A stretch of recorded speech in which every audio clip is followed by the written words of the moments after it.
everyone, welcome back to my channel. So today's video is going to be another Q&A. I did my first one a couple of weeks ago and I asked you guys if you would want to see more of those, and if you did, to leave me a question in the comments, and I got some questions for sure. So I wanted to do another Q&A for you guys to answer some of your questions. So before I get into that, if you have a question for me about anything that you've seen in a previous video, you can go ahead and leave your question in the comments below and I will answer that in the next Q&A video that I do.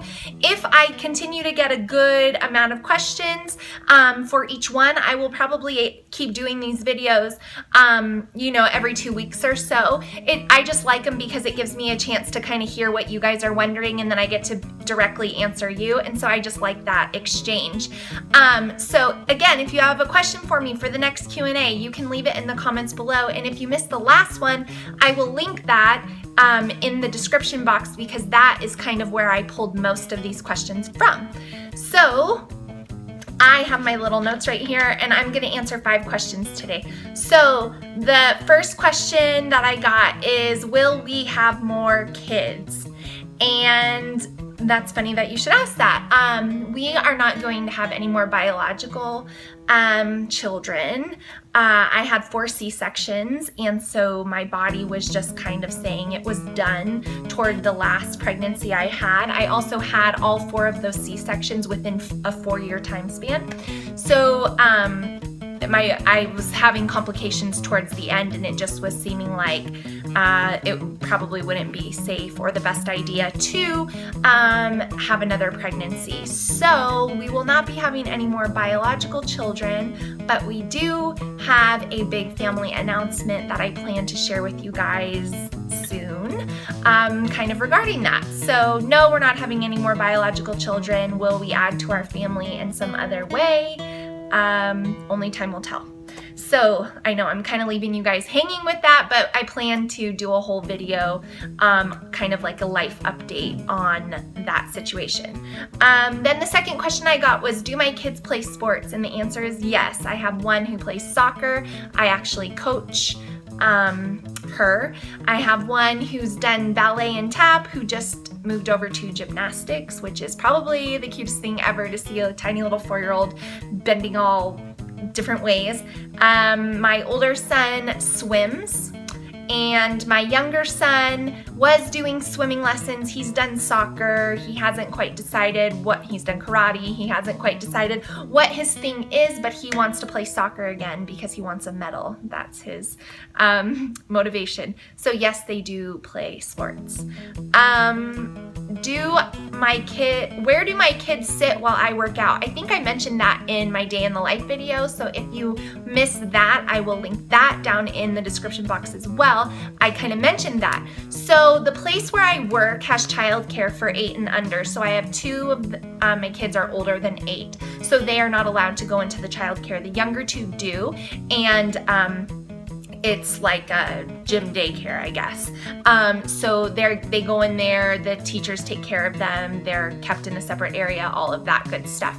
My other 2 come nearby where I am, so I can visually see them at all times, and they work on some simple school stuff. I purchased some stuff that they could do specifically with that in mind, just because I don't want them just sitting there doing nothing or playing the entire time. So I think I mentioned some of that in my curriculum videos, so be sure to check those out too. But we have specific work that they do at the gym that they can work on independently, and they always bring a book. Maybe they bring like a small game. They just got like travel-sized Battleship, and so they've been bringing that.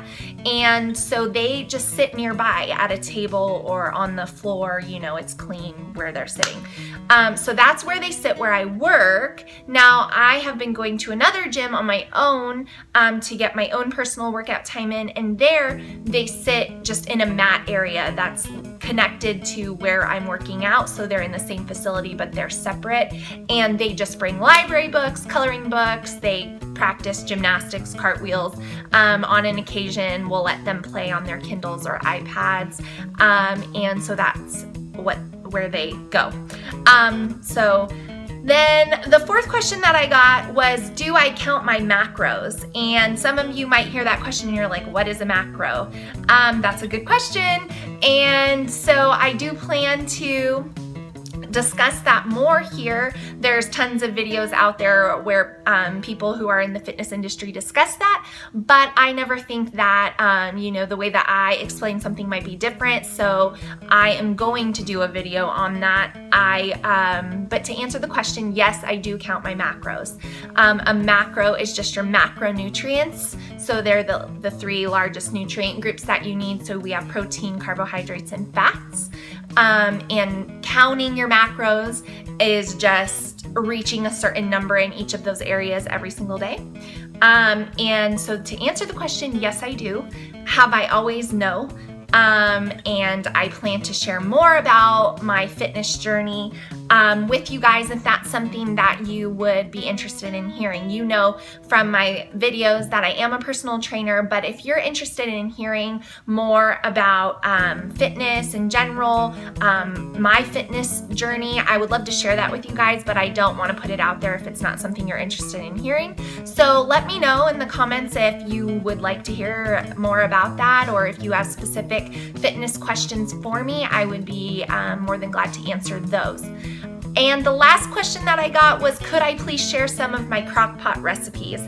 And I think I mentioned in my last Q&A how I stay organized and be able to work and homeschool and all those things, was I utilize my Crockpot a lot. And that is a true story. I use it year-round, summer, winter, doesn't matter. I don't use it every single day, but I definitely am using it once a week.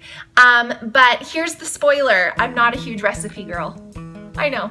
I don't really follow recipes. I know that's so weird. Some people do. They love to cook. They love to follow recipes. That is not me. I eat for pure necessity. I am not like a foodie. I don't love coming up with these creative recipes. That is just not me. Now, if somebody else does it, I will gladly enjoy the flavors that they present to me, but that's just not my strong suit. See, I'm not good at everything. I don't really love to cook. But with that being said, I do cook every single day for my family and myself. And so I will share some of what I commonly do. I will link you some recipes that I have used, kind of given me ideas, down in the description box as well. So one thing that I do almost every single week in the Crockpot is salsa chicken. I just take boneless, skinless chicken breasts, I put it in my Crockpot, I turn it on low, I add some water, I add any seasonings that I like, and I add some salsa to it, and I let it cook, and then I shred it up. And I make a large amount when I make that, because I can use it in salads for lunch all week long, so that way I'm not having to search around for protein. I've got it, I can just add it to my salads. I use it sometimes for leftovers. We do tacos with that, enchiladas with that, quesadillas with that. You can even do it with just water, garlic, whatever, and shred it up, and then you can throw it in pasta. You can make chicken salad sandwiches. So I just always like to have a lot of shredded chicken on hand. So that is something that I do. It's definitely on my menu plan every 2 weeks. Another thing that I do that is super duper easy is when I know that I'm gonna be running short on time, I will make my pasta sauce in the Crockpot. So I will take my ground turkey, I will throw it in my Crockpot, I'll add water, I'll add all my Italian seasonings, I'll add my sauce, I'll give it a good mix, and I leave it on low for 8 hours. I let that cook, and I will put that over zoodles for myself, which are zucchini noodles. I will put it over edamame pasta that I get at Costco. If I'm needing some carbs, I'll put it over whole wheat pasta. Then I use the excess of that for another meal. So it's kind of like a 2-for-1 thing. I definitely do that every 2 weeks as well. Another thing that I do more in the fall and winter season is soup. I have my favorite chicken tortilla soup that I will leave you a recipe for in the description box. I do that as well, and I love having the leftovers for lunch, putting some avocado in there to get your healthy fats. It's really awesome. Another thing that's a big favorite with my kiddos is Crockpot macaroni and cheese, and I will add broccoli to mine. So I will leave you the recipe for that in the description box. It doesn't have the broccoli in it, but I definitely add that in for my kids. And I will eat that if I'm having some chicken on the side. I'll have a small portion of that. It's good and they love it. It's also a really good recipe for Thanksgiving time because it's like one less thing you need to do. And then the last thing that I often do in the winter and fall, which I'm getting super excited that fall is coming. Anybody else? Is roasts, and that's pretty basic. I mean, everybody knows how to make a roast in a crock pot, but I will do mine, and I will, sometimes I will make like shredded beef, and we'll do burrito bowls where we'll do like brown rice, black beans, cilantro, some pico de gallo, the shredded beef, and we'll have like a Chipotle style burrito bowl, which is really good. Or I'll do like a traditional roast with onions, red potatoes, carrots, season it up and water it. So those are like 5 of my very oftenly rotated crockpot meals. So I will leave you those recipes that I mentioned down in the description box. So I hope you guys are doing awesome out there. Give this video a thumbs up if you want to see another Q&A, and be sure to check out all those videos that I am going to leave down here for you.